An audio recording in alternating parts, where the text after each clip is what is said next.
Myself Chandana Priyabi. I am the student of Sri Datta Sai International School, Betamangala. Firstly, I could render heartful birthday wishes to our beloved MLA, Dr. Rupakala Shashidhar ma'am. It gives me a pleasure to thank MLA ma'am for recognizing us for our achievements and honoring us. All the dedication and credit goes to our Honorable Secretary Amo Lakshmi Narayana sir and Admin Jaljama and Headmistress Srimati Jasmine Sujata ma'am and our beloved teachers and our parents. Thank you all. Wish MLA ma'am wish you happiest birthday and wanted to live for years ago. Firstly, heartfelt thanks to our respected MLA for honoring and facilitating the SSLC toppers. Ma'am, your encouragement and support inspire our students to achieve greater success in academics and life. This recognition will motivate every student to work harder and shine brighter in the future. On behalf of the Sri Datta Sai International School of Betamangala, I congratulate to all the toppers for their outstanding performance. Thank you. Firstly, I wish to MLA a happiest birthday, and I'm sharing some speech to you. On behalf of all of us, I would like to express our heartfelt gratitude of the honors and recognition bestowed upon us today. This moment is truly special and memorable for us. We are deeply thankful for our organizers, respect dignitaries, and every present here for our support, encouragement, and trust. Such appreciation inspired us to work harder, remain commitment of all the values, and continue striving for the excellent. This honor does not belong to one individual alone. It belongs to the entire team whose dedication and efforts made this possible. We also thank for our teachers and family, friends, and well-wishers who constantly motivate us in every step of our journey. Special Federation Program. I would like to sincerely thank my school, Eden School, for always supporting and encouraging students. A special thanks to all my teachers for their guidance, hard work, and care. Whatever we learn and achieve is because of their dedication and encouragement. I am always thankful to my parents for always supporting me. Today is a joyful and memorable occasion for all of us. Once again, I wish Rupakala Shashidhar ma'am a very happy birthday. Thank you everyone. ಅತಿ ಅದ್ದೂರಿಯಾಗಿ ಮಾಡಬೇಕು, ಮಕ್ಕಳನ್ನ ಪ್ರೋತ್ಸಾಹಿಸಬೇಕು ಅನ್ನೋ ಒಂದು ಉದ್ದೇಶದಿಂದ ಈ ಒಂದು ಕಾರ್ಯಕ್ರಮವನ್ನ ಹಮ್ಮಿಕೊಳ್ಳಲಾಗಿದೆ. ಆದ್ರೆ ಏನ್ ಇವತ್ತು 90% ಮಕ್ಕಳು 90% ತಗೊಂಡಿದ್ದಾರೆ ಮಕ್ಕಳು, ಅವರು 90% ಅಲ್ಲಿ ಉತ್ತೀರ್ಣರಾಗಬೇಕಾದ್ರೆ ಮುಖ್ಯವಾಗಿ ಕಾರಣಕರ್ತರಾದ ಎಲ್ಲ ಗುರುಗಳು ಅಂತ ಹೇಳ್ಬೋದು, ಎಲ್ಲ ಶಿಕ್ಷಕರು, ಅವರ ಒಂದು ಕಷ್ಟ. ಆ ರೀತಿಯಾಗಿ ಮಕ್ಕಳನ್ನ ಪ್ರೋತ್ಸಾಹ ಕೊಟ್ಟು ಓದಿಸಿ ಇವತ್ತು 90% ಅಂಕಗಳನ್ನ ಪಡೆಯೋದಕ್ಕೆ ಕಾರಣೀಭೂತರಾಗಿದ್ದಾರೆ. ಅವರಿಗೆ ಮೊದಲನೇದಾಗಿ ನಾನು ವಂದನೆಗಳನ್ನ ತಿಳಿಸ್ತೇನೆ. ಹಾಗೆ ಒಳ್ಳೆಯ ಕಾರ್ಯಕ್ರಮವನ್ನ ಆಯೋಜಿಸತಕ್ಕಂತ ನಮ್ಮ ನೆಚ್ಚಿನ ನಾಯಕರು ಮತ್ತು ಕೆಜಿಎಫ್ ಕ್ಷೇತ್ರದ ಜನಪ್ರಿಯ ಶಾಸಕರು ಆಗಿರ್ತ ಸನ್ಮಾನ್ಯ ಶ್ರೀಮತಿ ರೂಪಕಲಾ ಶಶಿಧರ್ ಮೇಡಮ್ ರವರೇ ಮತ್ತು ಕೆಜಿಎಫ್ ನಗರಾಭಿವೃದ್ಧಿ ಪ್ರಾಧಿಕಾರದ ಅಧ್ಯಕ್ಷರಾಗಿರ್ತಕ್ಕಂಥ ಸನ್ಮಾನ್ಯ ಶ್ರೀನಿವಾಸ್ ಅವರೇ, MLA ಅವರು PUC ಮಾಡಿದ್ರು ಭಾರಿ ಸಂತೋಷ ಆಯ್ತು. ಅವತ್ತು ನಾವು PUC ಕಾರ್ಯಕ್ರಮ ಆದ ತಕ್ಷಣನೇ ಅಲ್ಲಿ ಸೇರಿದಾಗ ನಮ್ಮ ಪತ್ರಕರ್ತ ಮಿತ್ರರು ಮತ್ತು ಎಲ್ಲರೂ ಕೂಡ ಗೋವಿಂದಗೌಡರ ಜೊತೆಲಿ ಕೂತ್ಕೊಂಡು ಮಾತಾಡಿದಾಗ ಅವರು ನಾವು SSLC ಕೂಡ ಮಾಡ್ಬಿಡೋಣ ಬಿಡೋಣ ಜಾಸ್ತಿ ಜನ ಆತರ ಬಂದ್ರೆ ಆಗ್ಲಿ ಬಿಡೋಣ ನಾವು ಹಾಗೆ ಅಂತ ಹೇಳಿದ್ರು. ಯಾಕೆಂತ ಹೇಳಿದ್ರೆ ಮಾಡ್ಬೇಕಾದಂತ ಸಂದರ್ಭ ಬಂದಾಗ ಎಲ್ರೂ ಕೂಡ ನಾನು ಅದಕ್ಕೊಂದು ಉತ್ತೇಜನ ಕೊಡ್ಬೇಕು. ತಿರುಗಿ ಯಾರು ಮಕ್ಕಳನ್ನ ಇಷ್ಟೊಂದು ಪ್ರೋತ್ಸಾಹ ಮಾಡೋದಕ್ಕೆ ಹೋಗೋದೇ ಇಲ್ಲ. ಅದಕ್ಕೆ ಮೊಟ್ಟ ಮೊದಲ ಬಾರಿಗೆ ನಾನು ನಮ್ಮ ಶಾಸಕರಿಗೆ ಆಭಾರಿ ಆಗಿರ್ತೇನೆ. ಎಲ್ಲರೂ ಕೂಡ ತಂದೆ ತಾಯಂದ್ರು ಕೂಡ ನಾನು ಅವ್ರು ಮಾಡ್ತಕ್ಕಂಥ ಕೆಲಸವನ್ನ ನಾವು ಮೆಚ್ಚಬೇಕಾಗತ್ತೆ. ಅದನ್ನು ನಾವು ಕಾರಣ ಏನು ಅಂದ್ರೆ ಯಾರೇ ಒಬ್ರು ಮಾರ್ಕ್ಸ್ ಹೆಚ್ಚಿಗೆ ತಗೋಬೇಕಾದ್ರೆ ಅವ್ರಿಗೆ ಒಂದು ಉತ್ತೇಜನ ಕೊಡ್ಬೇಕು. ಆ ಉತ್ತೇಜನ ಹೇಗೆ, ಯಾರಾದ್ರೂ ಒಬ್ರು ನಾನು ಜನರ ಮುಂದೆ ಅಥವಾ ಒಂದು ವೇದಿಕೆಯಲ್ಲೋ ಎಲ್ಲೋ ಒಂದು ಜಾಗದಲ್ಲಿ ಸನ್ಮಾನ ಮಾಡಿದಾಗ ಆ ಮಕ್ಕಳು ಕೂಡ ಒಂದು ಇದು ಬರ್ತದೆ, ಹೌದು ನಾನು ಈ ತರ ತಗೊಂಡಿದ್ದೀನಿ, ಇನ್ನೂ ಹೆಚ್ಚು ತಗೋಬೇಕು ಅಂತ ಹೇಳ್ಬಿಟ್ಟೇಳಿ. ಹಾಗೆ ನಾನು ಹೆಚ್ಚಿಗೆ ಮಾತನಾಡ್ತಕ್ಕಂಥದ್ದಕ್ಕೆ ಹೋಗೋದಿಲ್ಲ. ಯಾಕೆಂತಂದ್ರೆ ಬಿಸಿಲಿದೆ, ಇನ್ನೂ ಊಟ ಮಾಡಿ ಎಲ್ಲರೂ ಮಾತಾಡ್ಕೊಂಡು ಹೋಗೋದಕ್ಕೆ ಇದಾಗುತ್ತೆ. ಒಂದನೇ ಹೇಳ್ತಾನೆ, ಪತ್ರಕರ್ತ ಮಿತ್ರರು ಕೂಡ ಇದನ್ನ ಸವಿನಯ ಪ್ರಾರ್ಥನೆ ಮಾಡ್ತಾನೆ. ಜಡ್ಜ್ ಮಾಡ್ತಾನೆ. ಯಾರು 90% ಮಾರ್ಕ್ಸ್ ತಗೊಂಡಿದ್ದಾರೋ ಮೇಲ್ಗಡೆ 96 ಇರ್ಬೋದು, 97 ಇರ್ಬೋದು, ಎಷ್ಟೋ ಆಗಿರ್ಬೋದು ತಗೊಂಡಿರ್ತಕ್ಕಂಥ ಮಕ್ಕಳು ನಮ್ಮ ಕಾಲೇಜಿನಲ್ಲಿ PUC ಇಂದ ಡಿಗ್ರಿವರೆಗೂ ಸೇರಿದ್ರೆ ಒಂದೇ ₹1 ತಗೊಳ್ದೆ ಅವರ ಒಂದು ವೃತ್ತಿ ಜೀವನವನ್ನು ಮಾಡಿಕೊಡ್ತೇವೆ. PUC ಯಲ್ಲಿ ಕೂಡ ಅಷ್ಟೇ, ಡಿಗ್ರಿಯಲ್ಲಿ ಕೂಡ ಅಷ್ಟೇ. BA, BCA, BBA. BCA ಬಂದ್ಬಿಟ್ಟು AICT ಅಪ್ರೂವ್, ನವದೆಹಲಿಯಿಂದ BCA ಅಪ್ರೂವಲ್ ಆಗಿರ್ತಕ್ಕಂಥ ಸಂಸ್ಥೆ. ₹1 ತಗೊಳ್ದೆ ಖಂಡಿತವಾಗ್ಲೂ ಎಲ್ರು ಎಷ್ಟು ಜನ ಬಂದ್ರೆ 10 ಜನಕ್ಕೂ ಕೂಡ ಅದನ್ನು ನಾವು ಓದಿಸ್ತೀವಿ ಅಂತ ಹೇಳಿ ಖಂಡಿತವಾಗಿ ಹೇಳ್ತೀವಿ. ಇದನ್ನ ಫ್ರೀ ಎಜುಕೇಶನ್ 2 ವರ್ಷ ಅಥವಾ 5 ವರ್ಷ ಫ್ರೀ ಎಜುಕೇಶನ್ ₹1 ತಗೊಳ್ಳೋದಿಲ್ಲ. ವಿಜಯರಂಗ ಸಾಕ್ಷಾತ್ಗಳು ತಗೊಳ್ಳೋದಿಲ್ಲ. ಖಂಡಿತ ಸೇರ್ಬೋದು. ಅದ್ರ ಬಗ್ಗೆ 2 ಮಾತು. ಯಾಕಂದ್ರೆ ಮೇಡಮ್ ಅವರು ಫ್ರೀ ಫ್ರೀ ಫ್ರೀ ಅಂತ ಹೇಳ್ತಾರೆ. ಸತ್ಯವಾಗ್ಲೂ ಫ್ರೀ. ಅದ್ರಲ್ಲಿ 2 ಮಾತಿಲ್ಲ. ಪತ್ರಿಕಾ ಮಾಧ್ಯಮದವರು ಕೂಡ ಅದನ್ನ ಹೆಡ್ಲೈನ್ಸ್ ಅಲ್ಲಿ ಬರೀರಿ. ಖಂಡಿತವಾಗ್ಲೂ ಮಾಡ್ತೇವೆ ಅಂತ ಹೇಳಿ ನನ್ನ ಮಾತನ್ನು ಮುಗಿಸ್ತೇನೆ. ಜೈ ಹಿಂದ್, ಜೈ ಕರ್ನಾಟಕ, ಜೈ ವಿಜೇಂದ್ರ. 625ಗೆ 621 ಮಾರ್ಕ್ಸ್ ತಗೊಂಡಿರ್ತಕ್ಕಂತಹ ಕುಮಾರಿ ಹಾರಿಕಾ ಎಸ್ ರೆಡ್ಡಿ ಅವರು ಇವತ್ತು ಕೆಜಿಎಫ್ಗೆ ಟಾಪರ್ ಆಗಿ ಹೊರಹೊಮ್ಮಿದ್ದಾರೆ. ಭವಾನಿ ವಿದ್ಯಾಸಂಸ್ಥೆ ಬೇತ್ಮಂಗಲದಲ್ಲಿ ವಿದ್ಯಾಭ್ಯಾಸ ಮಾಡಿ ಅಲ್ಲಿ ಟಾಪರ್ ಆಗಿ ಹೊರಹೊಮ್ಮಿದ್ದಾರೆ. ಇದು ನಮ್ಮ ಕೆಜಿಎಫ್ ತಾಲೂಕಿಗೆ ಒಂದು ಹೆಮ್ಮೆ ಮತ್ತು ಕಿರೀಟ ಅಂತಾನೆ ಹೇಳ್ಬೋದು. ಸೊ ಹಾಗಾಗಿ ಆ ಮಗು ಈ ಸಂದರ್ಭದಲ್ಲಿ ಅವ್ರ ತಾಯಿಯವರು, ಅವ್ರ ತಂದೆಯವರು ಬಂದಿಲ್ಲ, ಅವ್ರ ತಾಯಿಯವರು ಬಂದಿದ್ದಾರೆ, ಅರುಣಾ ಮೇಡಮ್ನವರು. ಅವರು ಕೂಡ ನಮ್ಮ ಸರ್ಕಾರಿ ಶಾಲೆಯ ಶಿಕ್ಷಕರು. ಅವ್ರ ತಂದೆ ಶಂಕರ್ ಅಂತ ಹೇಳಿ, ಇವರು ಅರುಣಾ ಮೇಡಮ್, ಅವ್ರ ತಂದೆ ಬಂದು ಶಂಕರ್ ಅಂತ, ಅವರು ಕೂಡ ನಮ್ಮ ಸರ್ಕಾರಿ ಶಾಲೆಯ ಶಿಕ್ಷಕರೇ ಆಗಿದ್ದಾರೆ. ಸೊ ಅವರ ಮಗು ಇವತ್ತು ಇಡೀ ತಾಲೂಕಿನಲ್ಲಿ ಫಸ್ಟ್ 621 ಅಂಕಗಳನ್ನ ಪಡ್ಕೊಂಡು ಇವತ್ತು ಪ್ರಥಮ ಸ್ಥಾನದಲ್ಲಿದ್ದಾರೆ. ಸೊ ಅವ್ರಿಗೆ ಈ ಸಂದರ್ಭದಲ್ಲಿ ಈಗಾಗಲೇ ಮಾನ್ಯ ಶಾಸಕರು ಅವ್ರ ಮನೆಗೆ ತೆರಳಿ ಅವರಿಗೆ ಅಭಿನಂದನೆ ಸಲ್ಲಿಸ್ತಕ್ಕಂಥ ಕಾರ್ಯಕ್ರಮವನ್ನ ಈಗಾಗಲೇ ನಡೆಸಿಕೊಟ್ಟಿದ್ದಾರೆ. ಸೊ ಆ ಮಗು ನಿಮ್ಮನ್ನೆಲ್ಲ ಕುರಿತು, ಈ ಕಾರ್ಯಕ್ರಮದ ಕುರಿತು 2 ಮಾತು ಮಾತಾಡ್ಬೇಕು ಅಂತೇಳಿ ಈ ಸಂದರ್ಭದಲ್ಲಿ ಅವ್ರನ್ನ ಈ ಕಾರ್ಯಕ್ರಮದಲ್ಲಿ ನಡೆದಿರುವಂತಹ ಎಲ್ಲಾ ಬಂಧು ಮಿತ್ರಗಳಿಗೆ, ಹಾಗೆ ವೇದಿಕೆ ಮೇಲೆ ಹಸಿರಾಗಿರುವಂತಹ ಶಾಸಕರು, ರೂಪಕಲಾ ಶಶಿಧರ್ ಅವರು, ಹಾಗೆ ದತ್ತಸಾಯಿ ವಿದ್ಯಾಸಂಸ್ಥೆಯ ಮಾಲೀಕರಾಗಿರುವಂತಹ ಲಕ್ಷ್ಮೀನಾರಾಯಣ ಸರ್ ಅವರು, ಎಲ್ಲರಿಗೂ ಸಹ ನನ್ನ ಕಡೆಯಿಂದ ವಂದನೆಗಳನ್ನ ಹೇಳ್ತೀನಿ. ಮೊದಲನೇದಾಗಿ SSLC ಅನ್ನೋದು ಪ್ರತಿಯೊಬ್ಬ ವಿದ್ಯಾರ್ಥಿಗೂ ಒಂದು ಫಸ್ಟ್ ಸ್ಟೆಪ್ ಅಂತಾನೆ ಹೇಳ್ಬೋದು. ಆ ಸ್ಟೆಪ್ ಅಲ್ಲಿ ನಾವು ಎಷ್ಟು ತೆಗಿತೀವಿ ಅನ್ನೋದು ನಮ್ಮ ಒಂದು ಕಾನ್ಫಿಡೆನ್ಸ್ ಮೇಲೆ ಬೇಸ್ಡ್ ಆಗಿರುತ್ತೆ. ಅದಕ್ಕೆ ಬೇಕಾಗಿರುವಂತಹದ್ದು ಎಲ್ಲರ ಪ್ರೋತ್ಸಾಹ. ಇದಕ್ಕೆ ರೂಪಕಲಾ ಮ್ಯಾಮ್ ಅವರು ನಮ್ಗೆ ಈ ಕಾರ್ಯಕ್ರಮವನ್ನ ಆಯೋಜನೆ ಮಾಡಿಕೊಟ್ಟಿದ್ದಾರೆ.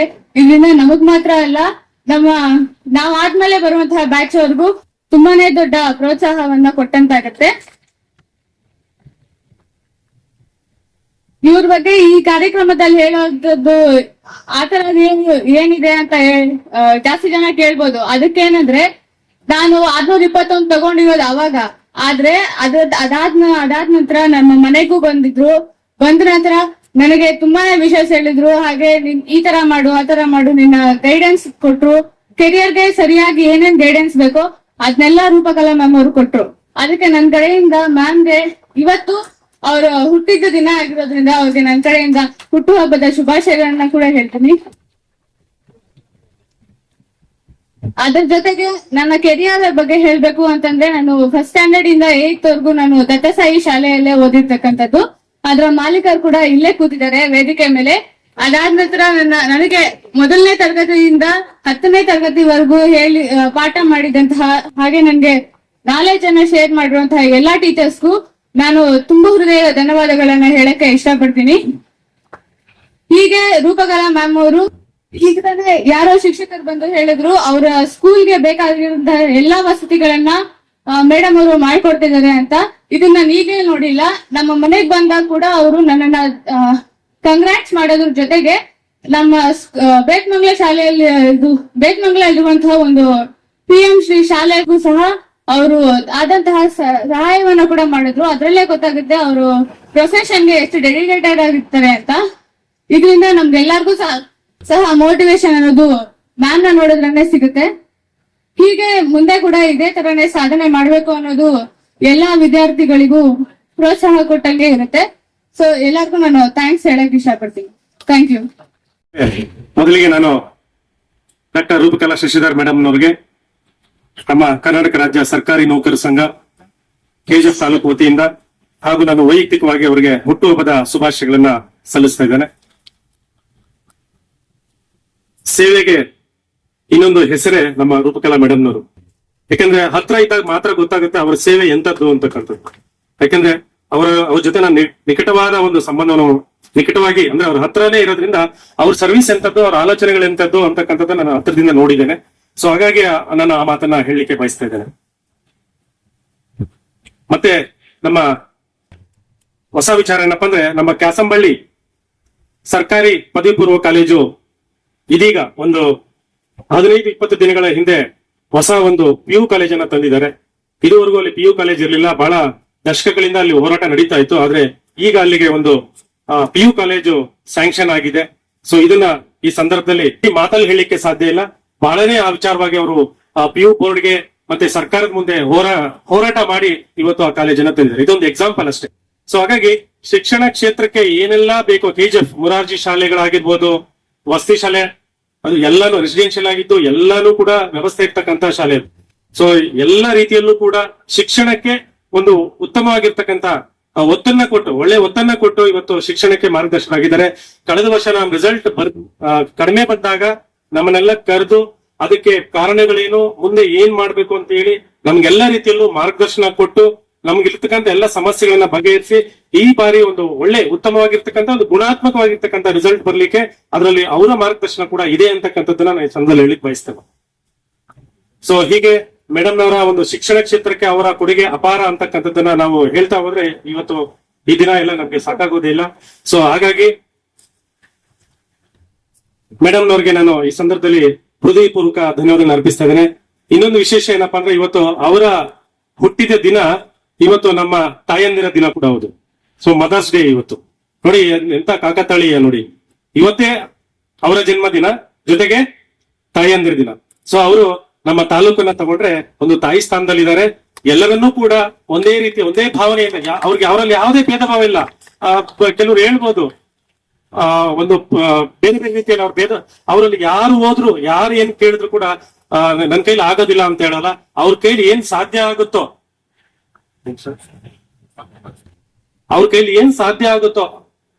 ಸಹಾಯ ಮಾಡ್ತಕ್ಕಂತ ಒಂದು ವ್ಯಕ್ತಿತ್ವ ಇರ್ತಕ್ಕಂಥವ್ರು. ಸೊ ಇಂಥ ವ್ಯಕ್ತಿತ್ವ ಬಹಳ ಅಪರೂಪದ ವ್ಯಕ್ತಿತ್ವ ಅಂತ ನಾನು ಈ ಸಂದರ್ಭದಲ್ಲಿ ಹೇಳಿಕೆ ಬಯಸ್ತೇನೆ. ಮತ್ತೆ ವಿದ್ಯಾರ್ಥಿಗಳಿಗೆ ನನ್ನದೊಂದು ಕಿವಿ ಮಾತು, ಈಗಾಗಲೇ ನೀವು ಪ್ರತಿಭಾವಂತ ವಿದ್ಯಾರ್ಥಿಗಳು ಅಂತಕ್ಕಂಥದ್ದನ್ನ ತಮ್ಮ ಮಾರ್ಕ್ಸ್ ಮುಖಾಂತರ ನಿರೂಪಿಸ್ಕೊಂಡಿದ್ದೀರಾ, ಪ್ರೂವ್ ಮಾಡಿದ್ದೀರಾ. ಸೊ ಹಾಗಾದ್ರೆ ಇಲ್ಲಿಗೆ ಮುಗೀತಾ? ಇಲ್ಲ. ನೀವು ಈಗ ಏನ್ ಸಾಧನೆ ಮಾಡಿದಿರೋ ಅದು ಇಲ್ಲಿಗೆ ಮುಗಿಯೋದಿಲ್ಲ. ಇದು ನಿರಂತರವಾಗಿದ್ದು ತುಂಬಾ ಇದೆ. ಇನ್ನು ನೀವು ಆ ಗುರಿಯನ್ನ ತಲುಪೋದು ಬಹಳ ದೂರ ಇದೆ ಇನ್ನು. ಸೊ ಹಾಗಾಗಿ ಈಗ ಏನ್ ನೀವು ಹೆಜ್ಜೆ ಇಟ್ಟಿದ್ದೀರಾ, ಈ ಹೆಜ್ಜೆಗಳು ಹೀಗೆ ಇದೇ ಕಾನ್ಫಿಡೆನ್ಸ್ ಅಲ್ಲಿ, ಇದೇ ಒಂದು ನಿಮ್ಮ ಆತ್ಮವಿಶ್ವಾಸವನ್ನ ಬೆಳೆಸ್ಕೊಂಡು ಇದೇ ರೀತಿ ಪ್ರತಿ ಹಂತದಲ್ಲೂ PUC ಆಗಿರ್ಬೋದು, ಗ್ರಾಜುಯೇಷನ್ ಆಗಿರ್ಬೋದು, ಅಥವಾ ನೀವು PG ಮಾಡ್ತಿರೋ ಯಾವುದೇ ಫೀಲ್ಡ್ ಹೋಗಿ ಅಲ್ಲಿ ನೀವು ಪ್ರಾಮಾಣಿಕವಾಗಿ ಬದ್ಧತೆಯಿಂದ ನೀವು ಕೆಲಸ ಮಾಡಿದ್ರೆ ಇದೇ ರೀತಿ ನೀವು ಸಾಧನೆ ಮಾಡ್ತಾ ಹೋಗ್ಬೋದು. ಇದು ಪ್ರಾರಂಭ ಅಷ್ಟೇ ಅಂತ ನಾನು ಹೇಳಲಿಕ್ಕೆ ಬಯಸ್ತೇನೆ. ಇದು ಪ್ರಾರಂಭ, ನಿಮ್ಗೆ ಪ್ರೋತ್ಸಾಹ ಕೊಡ್ತಾ ಇರ್ತಕ್ಕಂಥದ್ದು. ದಯವಿಟ್ಟು ನೀವು ಯಾವುದೇ ಕಾಲೇಜಿಗೆ ಸೇರಿ, ಯಾವುದೇ ಗ್ರಾಜುಯೇಷನ್ ಸೇರಿ ಏನಾದ್ರೂ ಮಾಡಿ, ಆದ್ರೆ ಅಲ್ಲಿ ನಿಮ್ಗೆ ಏನು ಶಿಕ್ಷಕರು ಅಂತ ಕರಿತೀವಿ ಅವರ ಮಾತನ್ನ ಕೇಳಿ. ನೀವ್ ಯಾರನ್ನಾದ್ರೂ ಪ್ರೀತಿಸ್ಬೇಕು ಅಂತಂದ್ರೆ ನಿಮ್ ತಂದೆ ತಾಯಿನ ಮಾತ್ರ ಪ್ರೀತಿಸಿ. ದಯವಿಟ್ಟು ಇವತ್ತಿನ ಯುವ ಜನಾಂಗ ಮಕ್ಕಳು, ಇವಾಗ ನೀವು 10th ಸ್ಟ್ಯಾಂಡರ್ಡ್ ಮುಗಿಸಿ ಹೊರಗಡೆ ಹೋಗ್ತಾ ಇದ್ದೀರಾ, ಬೇರೆ ಪ್ರಪಂಚಕ್ಕೆ ಹೋಗ್ತೀರಾ ನೀವೀಗ. ಸೊ ಹಾಗಾಗಿ ನಿಮ್ಮನ್ನ ನೀವು ನಿಯಂತ್ರಿಸ್ಕೊಳ್ಳೋದೇ ದೊಡ್ಡ ಸಮಸ್ಯೆ ಆಗ್ತದೆ. ನಿಮ್ಮನ್ನ ನೀವು ನಿಯಂತ್ರಿಸ್ಕೋಬೇಕು, ತಂದೆ ತಾಯಿ ಮಾತನ್ನ ಕೇಳಬೇಕು. ಹೇಳಿದ್ನಲ್ಲ, ನೀವ್ ಯಾರನ್ನಾದ್ರೂ ಪ್ರೀತಿಸ್ಬೇಕು ಅಂದ್ರೆ ನಿಮ್ ತಂದೆ ತಾಯಿನೇ ಪ್ರೀತಿಸಿ. ಯಾಕಂದ್ರೆ ನಿಮ್ಮನ್ನ ಅವ್ರು ಪ್ರೀತಿಸಿದಟ್ಟು ಅಷ್ಟು ಪ್ರಪಂಚದಲ್ಲಿ ಬೇರೆ ಯಾರು ಪ್ರೀತಿಸಕ್ ಸಾಧ್ಯನೇ ಇಲ್ಲ. ನಿಮ್ಮ ತಂದೆ ತಾಯಿಯನ್ನ ದಯವಿಟ್ಟು ಎಲ್ಲರೂ ಪ್ರೀತಿಸಿ, ಬೇರೆ ಯಾರನ್ನು ಪ್ರೀತಿಸಕ್ ಹೋಗ್ಬೇಡಿ. ಅದು ಕ್ಷಣಿಕ ಕ್ಷಣ ಮಾತ್ರ. ಯಾಕಂದ್ರೆ ಬಹಳ ಮಕ್ಕಳು ದಾರಿ ತಪ್ತಾ ಇರೋದು ಅಲ್ಲೇ. PUC ಹೋದ್ಮೇಲೆ, ಡಿಗ್ರಿಗೆ ಹೋದ್ಮೇಲೆ ಅಲ್ಲಿ ದಾರಿ ತಪ್ತಾ ಇದಾರೆ. ನಿಮ್ಮನ್ನ ನೀವು ಇವತ್ತಿಂದ ಏನು ನೀವೊಂದು ಗ್ರಾಜುಯೇಷನ್ ಅಥವಾ ನಿಮ್ಮ ಕಾಲ್ ಮೇಲೆ ನಿಂತ್ಕೊಳ್ಳೋವರೆಗೂ ನಿಮ್ ತಂದೆ ತಾಯಿ ಮಾತನ್ನ ಕೇಳಿ, ನಿಮ್ಮ ಶಿಕ್ಷಕರ ಮಾತನ್ನ ಕೇಳಿ, ನಿಮ್ಗೆ ಒಳ್ಳೆ ಮಾರ್ಗದರ್ಶನ ಕೊಡೋರ್ ಮಾತನ್ನ ಕೇಳಿ, ಕೆಟ್ಟದರ ಹಿಂದೆ ಹೋಗ್ಬೇಡಿ ಅಂತಕ್ಕಂತ ಕಿವಿ ಮಾತನ್ನ ಹೇಳ್ತಾ, ಯಾಕಂದ್ರೆ ನಮ್ಗೆ ಬಹಳಷ್ಟು ಎಕ್ಸಾಂಪಲ್ಸ್ ನಮ್ ಕಣ್ಮುಂದೆ ಇದಾವೆ. ಸೊ ಅವನ್ನೆಲ್ಲ ನೋಡಿ ಈ ಮಾತನ್ನ ನಿಮ್ಗೆಲ್ರಿಗೂ ಹೇಳ್ಬೇಕು ಅನಿಸ್ತು. ಹಾಗಾಗಿ ಈ ಮಾತನ್ನ ಹೇಳಿದ್ದೇನೆ. ಹಾಗಾಗಿ ನೀವು ಸರಿಯಾದ ದಾರಿಯಲ್ಲಿ ಹೋದ್ರೆ ಇಂಥ ಸನ್ಮಾನಗಳು ಬಹಳಷ್ಟು ನಿಮ್ಮನ್ನು ಹುಡ್ಕೊಂಡು ಬರ್ತವೆ. ನೀವೆಲ್ಲೂ ಸನ್ಮಾನಕ್ಕೆ ಹೋಗಿ ಕಾಯ್ಕೊಳ್ಳೋ ಅವಶ್ಯಕತೆ ಇಲ್ಲ. ನಿಮ್ಮನ್ನ ಯಾರು ಬಂದು ಇವತ್ತು ನಿಮಗೆ ಆಹ್ವಾನ ಕೊಟ್ಟಿರ್ತಕ್ಕಂಥದ್ದು, ಬನ್ನಿ ನಿಮ್ಮ ಸಾಧನೆಗೆ ನಾವು ಇವತ್ತು ಇಲ್ಲಿ ಗೌರವ ಸಿಗ್ತದೆ ಅಂತಕ್ಕಂಥ ಉದ್ದೇಶಕ್ಕೆ ನಿಮ್ಮನ್ನೆಲ್ಲ ನಿಮ್ಮನ್ನ ಕರೆಸಿರೋದಿಲ್ಲ. ಸೊ ಹಾಗಾಗಿ ನೀವು ಯಾರನ್ನು ಹುಡ್ಕೊಂಡು ಇಲ್ಲಿ ಬಂದಿಲ್ಲ. ಸೊ ಹಾಗಾಗಿ ಮುಂದಿನ ದಿನಗಳಲ್ಲಿ ನಿಮ್ಮನ್ನ ಹುಡ್ಕೊಂಡ್ ಬರ್ಬೇಕು. ಈಗ ಹಾರಿಕಾ ರೆಡ್ಡಿ ಅವ್ರ ಮನೆಗೆ ಶಾಸಕರು ಅಥವಾ ಬೇರೆ ಬೇರೆ ಗಣ್ಯರೆಲ್ಲ ಹೋಗಿ ಬಂದ್ರು. ಯಾಕೆ ಹೋಗಿ ಬಂದ್ರು? ಆ ಮಗು ಸಾಧನೆ ಮಾಡಿದೆ ಅಂತ. ಸೊ ಹಾಗೆ ನಾಳೆ ನೀವು ಸಾಧನೆ ಮಾಡಿದ್ರೆ ನಿಮ್ಮನ್ನು ಹುಡ್ಕೊಂಡು ಎಲ್ಲರೂ ಕೂಡ ಗಣ್ಯರು ನಿಮ್ಮ ಹತ್ರಕ್ಕೆ ಬರ್ತಾರೆ. ಸೊ ಹಾಗಾಗಿ ಈ ಸಾಧನೆ ಹೀಗೆ ಮುಂದುವರಿಬೇಕು. ಈಗ ನಿಮ್ಗೆ ಜವಾಬ್ದಾರಿ ಒಂದು ಕಡೆ ನಿಮ್ಗೆ ಅಭಿನಂದನೆಗಳನ್ನ ಸಲ್ಲಿಸ್ತಾ ಇದೀವಿ, ಜೊತೆಗೆ ನಿಮ್ಗೆ ಜವಾಬ್ದಾರಿಯನ್ನು ಕೊಡ್ತಾ ಇದೀವಿ. ಮುಂದೆ ನೀನು ಇನ್ನಷ್ಟು ಸಾಧನೆಗಳನ್ನ ಮಾಡ್ಬೇಕು ಅಂತಕ್ಕಂಥದ್ದು. ಸೊ ಹಾಗಾಗಿ ನಮ್ಮ ಮೇಡಮ್ನವರು ಏನೇ ಒಂದು ಕಾರ್ಯಕ್ರಮ ಮಾಡಬೇಕು ಅಂದ್ರು ಅದು ತುಂಬಾ ಅರ್ಥಪೂರ್ಣ, ಅವ್ರಿಗೆ ವಿಜೃಂಭಣೆ ಬೇಕಾಗಿಲ್ಲ, ಒಂದು ಅರ್ಥಪೂರ್ಣವಾಗಿರ್ಬೇಕು ಅಂತಾರೆ, ಮೀನಿಂಗ್ಫುಲ್ ಆಗಿರ್ಬೇಕು ಅಂತಾರೆ ಯಾವುದೇ ಕಾರ್ಯಕ್ರಮ. ಸೊ ಇದು ಕೂಡ ಅಷ್ಟೇ. ನಿಮ್ಗೆಲ್ಲ ಗೊತ್ತು ಗಣ್ಯರೆಲ್ಲ ಹುಟ್ಟಿದಬ್ಬನ ಹೇಗೆ ಮಾಡ್ಕೊಂತಾರೆ ಅಂತ ತಮ್ಗೆಲ್ಲ ಗೊತ್ತು. ಮೇಡಮ್ನವ್ರು ಮನ್ಸು ಮಾಡಿದ್ರೆ ಎಲ್ ಬೇಕೋ ಹೇಗ್ ಬೇಕೋ ಹುಟ್ಟಿದ ಹಬ್ಬ ಮಾಡ್ಕೋಬಹುದು. ಆದ್ರೆ ಅವರು ನನ್ನ ಹುಟ್ಟಿದ ಹಬ್ಬನ ಒಂದು ಅರ್ಥಪೂರ್ಣವಾಗಿ ಮಾಡ್ಬೇಕು ಅನ್ನೋ ಕಾರಣಕ್ಕೆ ತಮ್ಮಲ್ಲಿ ಏನು ಇಂಥ ಪ್ರತಿಭಾವಂತರಿಗೆ ಅದು ಅರ್ಪಣೆ ಆಗ್ಬೇಕು. ಇವತ್ತಿನ ದಿನ ವೇಸ್ಟ್ ಆಗ್ಬಾರ್ದು, ಇವತ್ತಿನ ದಿನ ಬೇರೆ ರೀತಿಯಲ್ಲಿ ಆಚರಣೆ ಮಾಡಬಾರ್ದು ಅಂತೇಳಿ ಬಹಳ ರಿಸಲ್ಟ್ ಬಂದ ದಿನಾನೇ ಅವತ್ತು ಫಿಕ್ಸ್ ಮಾಡ್ಕೊಂಡ್ರು ಮೇಡಮ್ನವರು. ಅವತ್ತು ಹೀಗೆ ಆಗ್ಬೇಕು ಅಂತ ತೀರ್ಮಾನ ಮಾಡ್ಕೊಂಡ್ರು. ಹಾಗಾಗಿ ನಿಮ್ ಜೊತೆಗೆ ಹುಟ್ಟಿದ ಹಬ್ಬನ ಆಚರಣೆ ಮಾಡ್ಕೊಂತ ಇದ್ರೆ, ನಿಮ್ಮನ್ನ ಗೌರವಿಸುವ ಮುಖಾಂತರ, ನಿಮ್ಮನ್ನ ಸನ್ಮಾನಿಸುವ ಮುಖಾಂತರ, ನಿಮ್ಮನ್ನ ಅಭಿನಂದಿಸುವ ಮುಖಾಂತರ ಇವತ್ತು ಹುಟ್ಟಿದ ಹಬ್ಬನ ಆಚರಣೆ ಮಾಡ್ಕೊಳ್ತಾ ಇದ್ದಾರೆ. ಸೊ ಇಂತ ಒಬ್ಬ ಅಪರೂಪದ ವ್ಯಕ್ತಿತ್ವ ಇರ್ತಕ್ಕಂಥ ಮೇಡಮ್ನವರು ನಮ್ಗೆ ಶಾಸಕರಾಗಿರ್ತಕ್ಕಂಥದ್ದು ನಮ್ಗೆಲ್ರಿಗೂ ಸಂತೋಷ ಅಂತ ಹೇಳ್ತಾ ನಂಗೆ ಮಾತಾಡ್ಲಿಕ್ಕೆ. ತಾಯಂದಿರ ದಿನ, ಮದರ್ಸ್ ಡೇ, ಇಡೀ ಪ್ರಪಂಚದಲ್ಲಿ, ಇಡೀ ವಿಶ್ವದಲ್ಲಿ ತಾಯಂದಿರಿಗೆ ಅಂತ ಒಂದು ದಿನ, ಯಾವ ದೇಶ, ಮೊದಲನೇ ದೇಶ ಒಂದು ತಾಯಂದಿರಿಗೆ ಕೃತಜ್ಞತೆ, ಆ ತಾಯಿಯ ಸೇವೆಗೆ ಒಂದು ದಿನ ಅವ್ರನ್ನ ನಮಿಸುವಂತ ದಿನ ಇಡಬೇಕು ಅಂತಂದ್ಬಿಟ್ಟು ವಿಶ್ವದಲ್ಲಿ ಮೊದಲನೇ ದೇಶ US ಕಂಟ್ರಿ, ಅಲ್ಲಿನ ಪ್ರೆಸಿಡೆಂಟ್ ಒಂದು ತಾಯಂದಿರ ದಿನ ಆಚರಿಸ್ಬೇಕು ಅನ್ನುವಂಥದ್ದನ್ನು ಮಾಡ್ತಾರೆ. ಇದು 1908 ಅಂದ್ರೆ 1908 ಅಲ್ಲಿ ಒಂದು ತಾಯಿಯ ಸೇವೆ, ಆ ತಾಯಿಯ ಸೇವೆಗೆ ಯಾವುದೇ ಒಂದು ಸಮಾನತೆ, ಆ ತಾಯಿಯ ಸೇವೆ ಏನಿರುತ್ತೆ, ಮಕ್ಕಳಿಗಿರ್ಬೋದು, ಸೊಸೈಟಿಗಿರ್ಬೋದು, ದೇಶಕ್ಕಿರ್ಬೋದು, ಆ ಇಡೀ ಕುಟುಂಬಕ್ಕೆ ಒಂದು ತಾಯಿಯ ಸೇವೆ ಏನಿರುತ್ತೆ ಅಂತ ಇನ್ನೊಬ್ಬರನ್ನ, ತಾಯಿಯ ದೇವತೆಯನ್ನ ಇನ್ನೊಬ್ಬರಿಗೆ ಹೋಲಿಸ್ಲಿಕ್ಕೆ ಆಗಲ್ಲ. ಅದಕ್ಕೆ ತಾಯಿಯ ದಿನ, ಟೀಚರ್ಸ್ ಗೌರವ ಕೊಡದೆ ಹೋಗ್ಲಿ, ಆ ಮನೇನ, ಮಕ್ಕಳನ್ನ, ತನ್ನ ಜೊತೆಯಲ್ಲಿರುವಂತವನ್ನ, ತನ್ನನ್ನ ಯಾವ ಮನೆಗೆ ಕೊಟ್ಟಿರ್ತಾರೆ ಆ ಮನೆ ಗೌರವನ್ನ, ಇಷ್ಟೆಲ್ಲ ಜವಾಬ್ದಾರಿಯನ್ನ ಆ ತಾಯಿ ತಲೆ ಮೇಲೆ ಹೊತ್ತು ಎಷ್ಟೆಲ್ಲ ನಿಭಾಯಿಸ್ತಾಳೆ ಆ ತಾಯಿ. ಆದ್ರೆ ಆ ತಾಯಿಗೆ ಪ್ರತಿಫಲ ಏನ್ ಕೇಳ್ತಾಳೆ? ಗೌರವ ಮಾತ್ರ. ತನ್ನ ಮಕ್ಕಳು ಗೌರವ ಕೊಟ್ಟಾಗ, ಕುಟುಂಬದಲ್ಲಿ ಸೇವೆ ಮಾಡ್ಕೊಂಡ್ ಬರ್ತಾ ಇರ್ತಾಳೆ, ಅವ್ರ ಗೌರವ ಕೊಟ್ಟಾಗ ಅದನ್ನ ಅವಳು ತೃಪ್ತಿಯಾಗಿ ನೋಡ್ತಾಳೆ. ಬೇರೆ ಯಾವುದೇ ಒಂದನ್ನ ಫಲಾಪೇಕ್ಷೆ ಪಡೆದೇ ಇರುವಂತ, ಅವಳು ನಿಸ್ವಾರ್ಥವಾಗಿರುವಂತ ತಾಯಿ ದೇವತೆ ಇದ್ದಾರೆ ಅಂದ್ರೆ ಈ ಭೂಮಿ ಮೇಲೆ ಅವರು ತಾಯಿ ಮಾತ್ರ ಆಗ್ತಾರೆ. ಅದನ್ನ ನಾವು ಅರ್ಥ ಮಾಡ್ಕೊಳ್ಳುವಂತವ್ರು ಆಗ್ಬೇಕು. ಮಕ್ಕಳಿಗೆ ಇವತ್ತಿಷ್ಟು ಪ್ರತಿಭೆ ಬರ್ಬೇಕಂದ್ರೆ ಆ ಮಗು ಯಾವ ಸ್ಕೂಲಲ್ಲಿ ಓದ್ಬೇಕು, ಮತ್ತೆ ಸರ್ಕಾರಿ ಶಾಲೆಯಲ್ಲಿ ಓದಿದ್ರು ಕೂಡ ಇಂಥ ಪ್ರತಿಭಾವಂತ ಮಕ್ಕಳು ನಮ್ಮ KGF ತಾಲೂಕ್ನಲ್ಲಿ ಇದಾರೆ ಅನ್ನುವಂತ ಸತ್ಯ ಯಾರಿಗ್ ಗೊತ್ತಾಗ್ಬೇಕು? ನನ್ನ ಆದಿಯಾಗಿ ಇಡೀ ಪ್ರಪಂಚಕ್ಕೆ ಗೊತ್ತಾಗ್ಬೇಕು. ನಾವೇ ಎಷ್ಟು ಅಂಧಕಾರದಲ್ಲಿ ಇರ್ತೀವಿ. ಯಾವ ಅಂಧಕಾರದಲ್ಲಿ? ನಮಗೂ ಸ್ಟ್ಯಾಂಡರ್ಡ್ ಆಗಿರೋ ಸ್ಕೂಲಲ್ಲಿ ಓದಿದ್ರೇನೆ ಸಂಸ್ಕಾರ ಬರೋದು, ಒಳ್ಳೆ ಮಾರ್ಕ್ಸ್ ಇಲ್ಲ. ಪ್ರತಿಭೆ ಮಕ್ಕಳಲ್ಲಿರುತ್ತೆ. ಆ ಪ್ರತಿಭೆನ ತಾಯಿ, ತಂದೆ, ಗುರು 3 ಜನ ತಿದ್ದುತ್ತಾರೆ. ಆ ತರದ್ದು ಒಂದು ಅನುಭವ ನನಗೆ. ಇತ್ತೀಚಿನ ದಿನಗಳಲ್ಲಿ ನಾವು ದೇಗುಲಕ್ಕೆ ಒಂದೇ ಸರಿ ಕಲ್ಲು ಒಳಗಡೆ ಹೋಗುತ್ತೆ, ಆ ಕಲ್ಲು ಮತ್ತೆ ಪ್ರತಿರೂಪವಾಗಿ ಶಿಲೆ ಆಗುತ್ತೆ. ಆ ಶಿಲೆ ದೈವಿ ಲಕ್ಷಣ ಬಂದು ಪ್ರತಿದಿನ ಭಕ್ತರನ್ನ ಆಕರ್ಷಿಸ್ತಾ ಇರುತ್ತೆ. ನಿಜವಾ ಇಲ್ವಾ? ಹೌದಾ ಇಲ್ವಾ? ಆಮೇಲೆ ಹಿಂದೆ ಬಹಳ ಹಿಂದೆ ನಾನು ಸ್ಕೂಲ್ಗೆ ಹೋಗುವಾಗ ನಾನು ಒಂದು ಹಾಡನ್ನ ಕೇಳ್ತಾ ಇದ್ದೆ. ಅದಂದ್ರೆ ಗುಡಿಗಳಲ್ಲಿ ಇರುವ ಶಿಲೆಗಳೆಲ್ಲ ದೇವರಂತೆ, ಗುಣವಿರುವ ಮನುಜರೆಲ್ಲ ಮಕ್ಕಳಂತೆ, ಮಕ್ಕಳಿಗೂ ದೇವರಿಗೂ ಭೇದವಿಲ್ಲ, ಇಬ್ಬರ ಮನದಲ್ಲೂ ಇಬ್ಬರ ಮನದಲ್ಲೂ ಕಪಟವಿಲ್ಲ. ಈ ತರ ಹಾಡುಗಳನ್ನ ನಮಗೆ ಗುರುಗಳು ಹೇಳಿ ಹೇಳಿ ನಮ್ಮನ್ನ ತಿದ್ದುತ್ತಾ ಇದ್ರು. ಇವತ್ತೆಲ್ಲ ಅದನ್ನ ನಾವು ಕೇಳಿದೆ. ನನಗೆ ನೋಡು ಒಂದ್ ಸಾಲು ಮರ್ತೋಗಿದೆ. ಆ ತರ ಒಂದು ಗುಡಿಯಲ್ಲಿ ಕಲ್ಲೇ ಹೋಗೋದು, ಆದ್ರೆ ಕಲ್ಲಿಗೆ ಒಂದು ಪ್ರತಿರೂಪ ಕೆತ್ತನೆ ಯಾರು ಕೊಡ್ತಾರೆ? ಒಬ್ಬ ಆರ್ಟಿಸನ್. ಒಬ್ಬ ಕಲ್ಲನ್ನ ದೇವರ ರೂಪವಾಗಿ ಕೆಚ್ತಾರೆ. ಅದನ್ನ ನೋಡ್ತಾ ನೋಡ್ತಾ ನಮ್ಗೆ ಭಕ್ತಿ ಬರುತ್ತೆ. ಆ ಭಕ್ತಿ ಬಂದು ಅಲ್ಲಿ ಶ್ರದ್ಧೆ ಬರುತ್ತೆ. ಶ್ರದ್ಧೆಯಿಂದ ನಮ್ಮ ಮನಸ್ಸು ಪರಿವರ್ತನೆ ಆಗುತ್ತೆ. ಸದಾಕಾಲ ದೇವಸ್ಥಾನಕ್ಕೆ ಹೋಗುವಂತ ಭಾವನೆಗಳನ್ನ ಬೆಳೆಸ್ಕೊತೀವಿ, ಹೌದಾ ಇಲ್ವಾ? ಆ ಒಂದು ಜಾಗದಲ್ಲಿ ಆ ಕೆತ್ತನೆಯ ದೇವರು ಯಾರಾದ್ರೂ ಇದ್ರೆ ತಂದೆ ತಾಯಿ ಗುರು. ನಾವು ಹುಟ್ಟಿದ್ಮೇಲೆ ನಮ್ಗೆ ಮಾತಾಡ್ಲಿಕ್ಕೂ ಬರಲ್ಲ. ನಮ್ಮ ಜೀವನ ಹೇಗೆ ನಾವು ರೂಢಿಸ್ಕೋಬೇಕು ಅಂತ ಗೊತ್ತಾಗಲ್ಲ.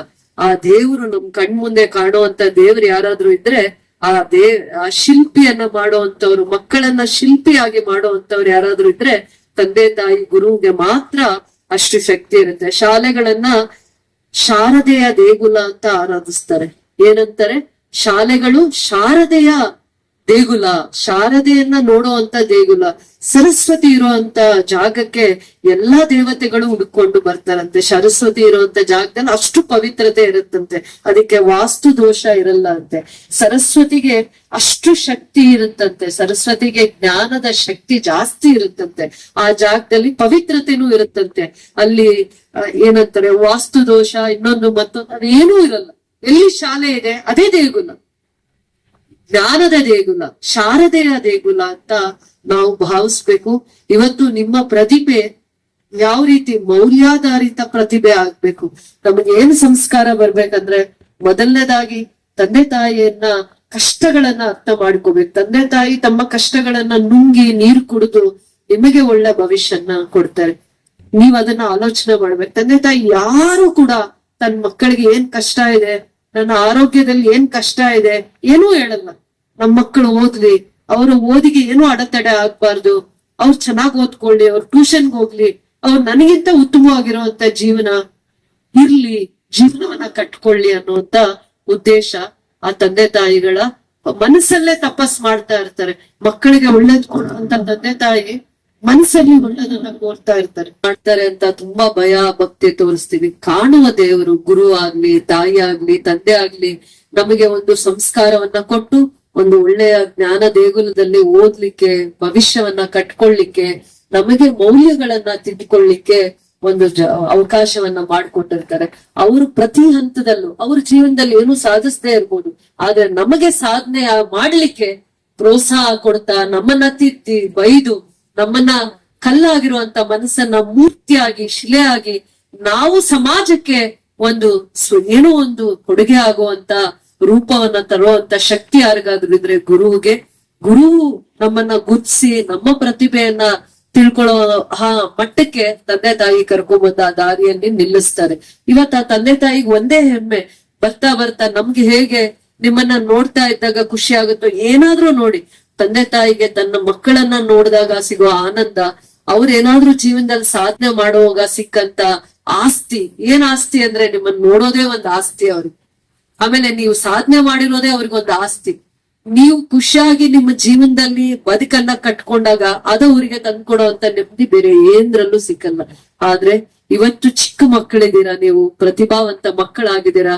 ಅದು KGF ಅಲ್ಲೇ ಸಿಕ್ಕಂತ ಚಿಕ್ಕ ಸ್ಕೂಲು, ದೊಡ್ಡ school, private school, aided school, ಸರ್ಕಾರಿ ಶಾಲೆನೋ, ಅಲ್ಲಿ ಏನ್ ವ್ಯವಸ್ಥೆ ಇದೆಯೋ, ಅಲ್ಲಿ ಎಂತ ಟೀಚರ್ ಸಿಕ್ಕಿದಾರೋ, ನೀವು ಸ್ಕೂಲ್ಗೆ ಆಟೋ ಅಲ್ಲಿ ಹೋಗ್ತಿರೋ, ತಂದೆ ಬಿಡ್ತಾರೋ, ಏನ್ ವ್ಯವಸ್ಥೆಯಲ್ಲಿ ನೀವು ಸ್ಕೂಲ್ಗೆ ಹೋಗಿ ಬರ್ತಿರೋ, ಟ್ಯೂಷನ್ಗೆ ಹೋಗ್ತಿರೋ ಇಲ್ಲೋ ಗೊತ್ತಿಲ್ಲ.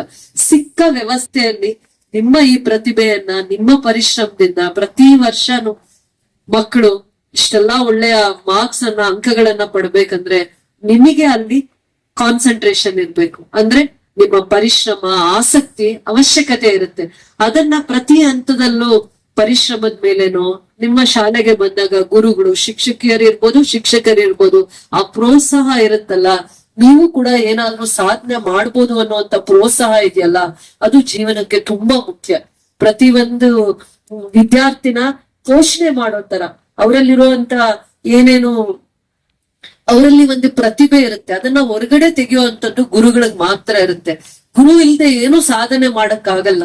ಅದಕ್ಕೆ ಹಿಂದೆ ಗುರುಕುಲ ಇರ್ತಾ ಇತ್ತು, ಹಿಂದೆ ಎಲ್ಲ ಗುರುಕುಲ ಇರ್ತಾ ಇತ್ತು.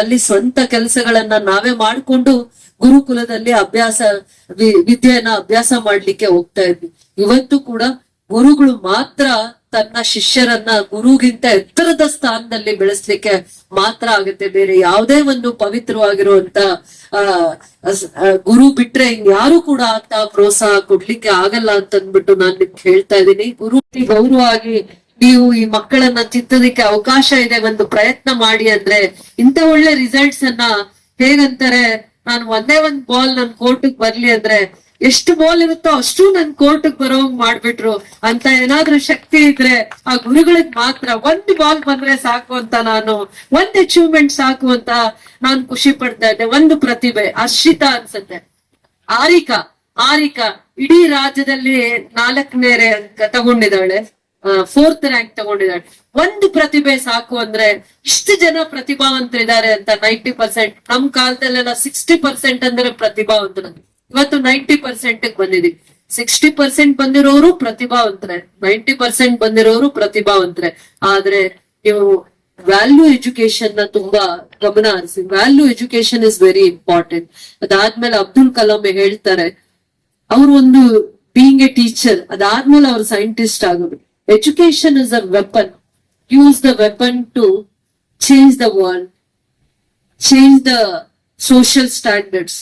ಮತ್ತೆ ವಿದ್ಯಾಭ್ಯಾಸದಲ್ಲಿ ನಾವು ಮಾಡೋವಾಗ ಯಾವತ್ತೂ ಕೂಡ ನಾವು ಎಲ್ಲಿಂದ ಬಂದಿದೀವಿ, ಮೇಲು ಕೀಳು ಅನ್ನೋ ಭಾವನೆನ ಬಿಟ್ಟು ಎಲ್ಲಾರು ಸ್ನೇಹಿತರಾಗಿ ಒಟ್ಟಿಗೆ ಜೊತೆಯಲ್ಲಿ ಓದ್ಕೊಂಡು ನಮಗ್ ಗೊತ್ತಿಲ್ಲದೆ ಇರೋದು ಸ್ನೇಹಿತರ ಹತ್ರ ಅರ್ಥ ಮಾಡ್ಕೊಂಡು ಬೆಳೀತಾ ಇರ್ತೀವಿ. ಅದೇ ವಾತಾವರಣ ಮುಂದೆ ಭವಿಷ್ಯಕ್ಕೂ ಕೊಡುವಂತ ವಿದ್ಯಾರ್ಥಿಗಳಾಗ್ಬೇಕು. ಮೇಲು ಕೀಳು, ಅಸೂಯೆ, ಆಮೇಲೆ ಕೋಪ, ದ್ವೇಷ ಇವನ್ನೆಲ್ಲ ಮೆಟ್ಟಿ ನಿಲ್ಲುವಂತದ್ದೇ ವಿದ್ಯಾಭ್ಯಾಸಕ್ಕೆ ಆ ಶಕ್ತಿ ಇದೆ. ಆ ಜ್ಞಾನಕ್ಕೆ ಮಾತ್ರ ಆ ಶಕ್ತಿ ಇದೆ. ನೀವು ಸಮಾಜವನ್ನ ಕಟ್ಟೋದಕ್ಕೆ ಮಾತ್ರ ಸಾಧ್ಯ, ವಿದ್ಯಾರ್ಥಿಗಳು ಮಾತ್ರ ಅಂತ ಹೇಳ್ತಾ ಈ ದಿನ ನಿಮ್ ದಿನ ಅಂತ ಹೇಳಕ್ಕೆ ಇಷ್ಟಪಡ್ತೀನಿ. ಇದನ್ನ ಅಂಬೇಡ್ಕರ್ ಅವರು, ಗಾಂಧೀಜಿ ಅವರು, ಅಬ್ದುಲ್ ಕಲಾಂ ಅವರು, ಬಸವಣ್ಣನವರು ಎಲ್ಲಾರು ಕಂಡಂತ ಕನಸು ಅಂತ ಹೇಳ್ತಾ ನಿಮ್ಮೆಲ್ಲರಿಗೂ ಕೂಡ ಒಳ್ಳೇದಾಗ್ಲಿ ಮಕ್ಕಳೇ. ಒಳ್ಳೆ ಭವಿಷ್ಯದಲ್ಲಿ ನೀವೇನೋ ಒಂದು ಸಾಧನೆ ಮಾಡ್ತೀರಾ, ಕೀರ್ತಿ ಶೇಷರಾಗ್ತೀರಾ, ತಂದೆ ತಾಯಿಗಳಿಗೆ ಗೌರವನ್ನ ತರ್ತೀರಾ. KGF ಸ್ವರ್ಣ ಭೂಮಿ ಅಂತ ಕರೀತಾರೆ. KGF ನ ಬಂಗಾರದ ಭೂಮಿ, ಸ್ವರ್ಣ ಭೂಮಿ ಅಂತ. ಎಲ್ಲಿಂದ ಬಂದಿದ್ದಾರೆ ಈ ಮಕ್ಕಳು ಅಂದ್ರೆ ಬಂಗಾರದ ಭೂಮಿಯಲ್ಲಿ ಹುಟ್ಟಿರುವಂತ ಮಕ್ಕಳು ಅಂತ ಪ್ರಸಿದ್ಧಿಯನ್ನ ಹೊಂದ್ತೀರಾ ಅಂತ ಹೇಳ್ತಾ ಭವಿಷ್ಯ ನಿಮ್ಗೆ ಉಜ್ವಲವಾಗಿರ್ಲಿ, ಒಳ್ಳೇದಾಗ್ಲಿ. ತಂದೆ ತಾಯಿ ದಿನ, ತಂದೆ ತಾಯಿ ಜೊತೆ ನೀವು ಈ ಸನ್ಮಾನವನ್ನ ಸ್ವೀಕರಿಸೋದು, ಆ ತಂದೆ ತಾಯಿ ನೋಡ್ಬೇಕು ಅನ್ನುವಂತ ಒಂದು ಖುಷಿ ದಿನ ಇದಾಗ್ಬೇಕು ಅಂತ ನನ್ನ ಆಸೆನೇ ಅಲ್ಲ, ನನ್ನ ಮಾರ್ಗದರ್ಶಕರ ಆಸೆನೂ ಆಗಿತ್ತು ಅಂತ ಹೇಳ್ತಾ ಇದಕ್ಕೆಲ್ಲಾ ಸಾಕ್ಷಿ ಆಗಿರುವಂತ ಈ ಕಾರ್ಯಕ್ರಮನ ಅಚ್ಚುಕಟ್ಟಾಗಿ ಜವಾಬ್ದಾರಿಯಿಂದ ನೆರವೇರಿಸಿರುವಂತ ವೇದಿಕೆ ಮೇಲೆ ಇರುವಂತವ್ರು, ವೇದಿಕೆ ಮುಂಭಾಗದಲ್ಲಿರುವಂತವ್ರು ಎಲ್ಲರಿಗೂ ನಾನು ಹೃದಯಪೂರ್ವಕವಾದ ಧನ್ಯವಾದಗಳನ್ನು ಹೇಳ್ತೀನಿ.